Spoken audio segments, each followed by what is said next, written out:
Bismillahirrahmanirrahim. Tabbat yada abi lahabin wa tab.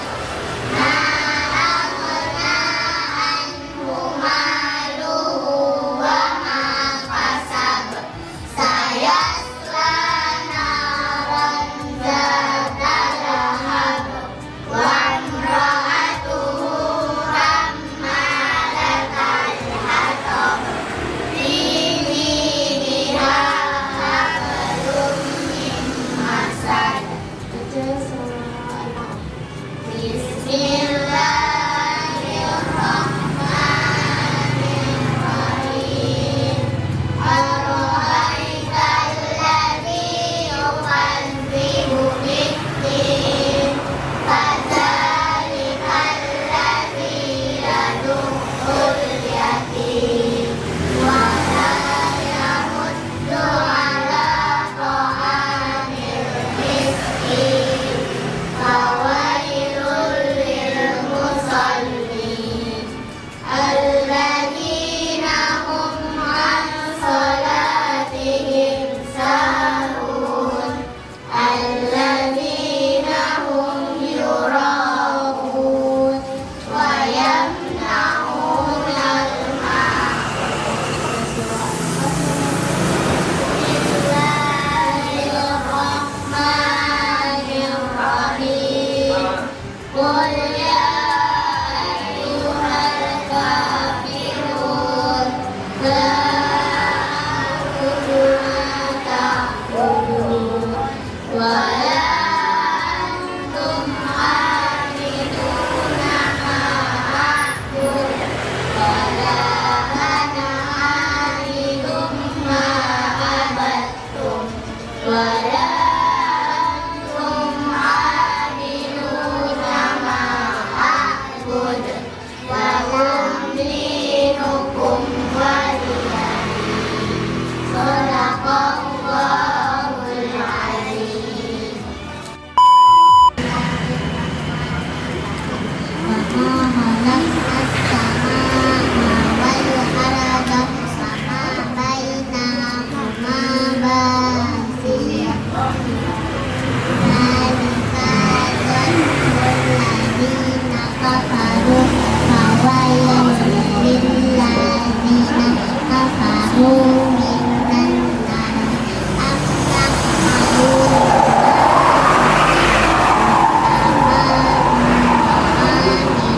solihati falakum fil arad. Am nahnu muttaqin. Al-Qur'an kitabun anzalnahu ilaika mubarakun liyadabbaru ayatihi wa liyatadhakkara ulul albab. Wa ma hadana li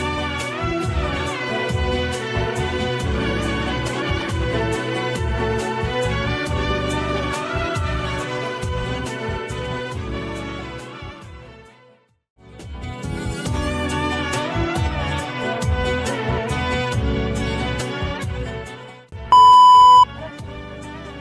Assalamualaikum warahmatullahi wabarakatuh. Waalaikumsalam warahmatullahi wabarakatuh. Alhamdulillahirabbil alamin.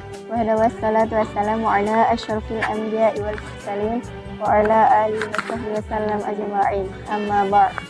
Puji syukur kita ke Allah Subhanahu wa taala yang telah memberikan kita berbagai nikmat, di antaranya nikmat kesehatan, kesempatan agar kita bisa berkumpul sama-sama di sekolah yang kita cintai ini.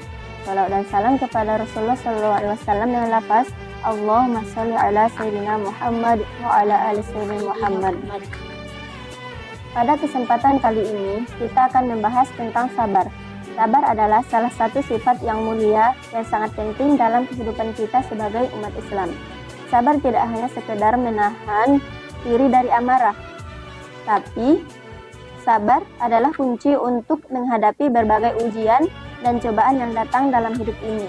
Sebagaimana firman Allah dalam Al-Quran surah Al-Baqarah ayat 153 yang artinya, wahai orang-orang yang beriman, jadikanlah sabar dan sholat sebagai penolongmu. Sesungguhnya Allah beserta orang-orang yang sabar. Quran surah Al-Baqarah ayat 153. Dari ayat ini, kita diajarkan bahwa sabar dan sholat adalah dua penolong utama bagi kita dalam segala permasalahan. Ketika ujian datang, sabar menjadi benteng yang kokoh untuk menjaga hati kita agar tetap tenang. Sabar tidak hanya tentang menahan diri, tetapi juga tentang berusaha dengan hati yang ikhlas, menerima takdir dan terus berdoa kepada Allah Subhanahu wa taala. Anak-anak ustazah yang dirahmati Allah, sabar terbagi menjadi 3 jenis. Yang pertama, sabar dalam menghadapi cobaan. Setiap kita pasti akan merasakan ujian dan cobaan, baik itu berupa kesulitan, penyakit, kehilangan, atau masalah lainnya. Sabar dalam menghadapi cobaan berarti menerima takdir dengan lapang dada dan tidak mengeluh, seperti Allah berfirman di dalam surah At-Taubah ayat 51 yang artinya, katakanlah, tidak akan menimpa kami selain apa yang telah ditakdirkan Allah Subhanahu wa taala kepada kami. Dia adalah pelindung kami dan hanya kepada Allah orang-orang yang beriman dan bertawakal. Quran surah At-Taubah ayat 51. Di sini kita diajarkan untuk berserah diri kepada Allah, meyakini bahwa segala sesuatu yang terjadi adalah bagian dari takdir Allah yang terbaik untuk kita.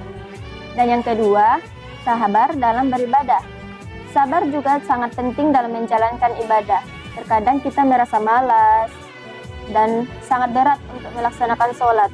Tetapi dengan kesabaran kita dapat terus konsisten menjalankan kewajiban kita kepada Allah Subhanahu wa taala. Sebagaimana sabda Rasulullah SAW, sesungguhnya amal yang paling dicintai oleh Allah Subhanahu wa taala ialah amal yang terus-menerus meskipun sedikit. Hadis riwayat Bukhari. Artinya, meskipun ibadah kita terasa sulit, dengan sabar kita dapat terus melaksanakannya karena Allah melihat kesungguhan dan konsistenan kita. Yang ketiga, sabar dalam mengendalikan hawa nafsu. Kita hidup di dunia dengan berbagai godaan dan ujian yang bisa menjerumuskan kita dalam perbuatan dosa. Sabar dalam mengendalikan hawa nafsu adalah salah satu bentuk sabar yang sangat penting. Allah Subhanahu wa taala mengingatkan kita di dalam Al-Qur'an surah Al-Furqan ayat 63 yang artinya, dan hamba-hamba Tuhan yang Maha Penyayang itu adalah orang-orang yang berjalan di muka bumi dengan rendah hati. Dan apabila orang yang jahil kepada mereka, mereka mengucapkan kata-kata yang baik. Quran surah Al-Furqan ayat 63. Dengan sabar dalam mengendalikan diri, kita akan selalu mampu menjaga hati kita dan perilaku kita, serta selalu mengingat Allah dalam setiap langkah dan hidup kita. Anak-anak ustazah yang dirahmati Allah, sabar bukan berarti kita pasrah dan tidak berusaha. Sebaliknya, sabar adalah sikap yang penuh keteguhan hati dalam menghadapi segala ujian sambil tetap berusaha dan berdoa kepada Allah. Ingatlah bahwa Allah tidak akan membebani seseorang di luar batas kemampuannya. Setiap ujian yang kita hadapi pasti ada hikmah dan kebaikan yang terkandung di dalamnya. Mungkin cukup sekian yang dapat saya sampaikan. Marilah kita semua senantiasa memohon kepada Allah Subhanahu wa taala agar diberikan kekuatan. Semoga sabar menjadi salah satu sifat yang melekat dalam diri kita. sehingga kita dapat menjadi pribadi yang lebih baik dan lebih mendekatkan diri kepada Allah. Sampai di sini kira-kira ada yang mau bertanya? Ya, coba apa nak? Mengapa seseorang harus mempunyai sifat sabar? Mengapa seseorang harus mempunyai sifat sabar? Karena sabar dapat membantu mengendalikan emosi kita. Di samping itu, sabar ini juga memiliki potensi pahala yang sangat besar. Jika kita tidak mempunyai kesabaran, maka kita termasuk orang yang tergesa-gesa. Sedangkan tergesa-gesa adalah sifat setan. Makanya harus penting bersabar. Kira-kira sampai situ paham Bulan? Paham. Ada lagi sebelum kita tutup likok kita ini? Fanya, apa Fanya? Ustazah, apakah hikmah dari kesabaran? Hikmah dari kesabaran adalah kita bisa membuat hati kita tenang, pikiran kita tenang, dan juga kita mendapat kekuatan serta pahala. Dan juga dengan kita bersabar bisa menghapuskan dosa-dosa kita. Dan Allah sangat mencintai hamba-hambanya yang bersabar. Seperti tadi firman-Nya di dalam surah Al-Baqarah ayat 153 itu, yang artinya bahwa Allah Subhanahu wa taala beserta orang-orang yang sabar. Paham Fanya? Paham Ustazah. Kira-kira sudah paham semua murid-murid Ustazah? Sudah. Mungkin cukup sekian yang dapat Ustazah sampaikan. Kurang dan lebihnya Ustazah minta maaf kepada Allah, saya minta ampun. Wabillahi taufiq wal hidayah. Wassalamualaikum warahmatullahi wabarakatuh. Waalaikumsalam warahmatullahi wabarakatuh.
Fadalam minallaha wa nikmah wa maghfiratan wa rahmah. La ilaha illallah wahdahu la syarikalah, lahul mulku wa lahul hamdu yuhyi wa yumiitu wa huwa ala kulli syai'in qadir. Allahumma sholli ala sayyidina wa nabiyyina wa habibina wa syafi'ina wa zuhrina wa maulana Muhammad. Allahumma sholli wa sallim. Bismillahirrahmanirrahim. Allahumma ja'alna ya maulana fi sahrina haja wa fi lailatina haji min utaqo ika minan nari ajma'in walhamdulillahi rabbil alamin. Al-Khalifatu awwalu amirul mu'minina sayyiduna Abu Bakar Siddiq radhiyallahu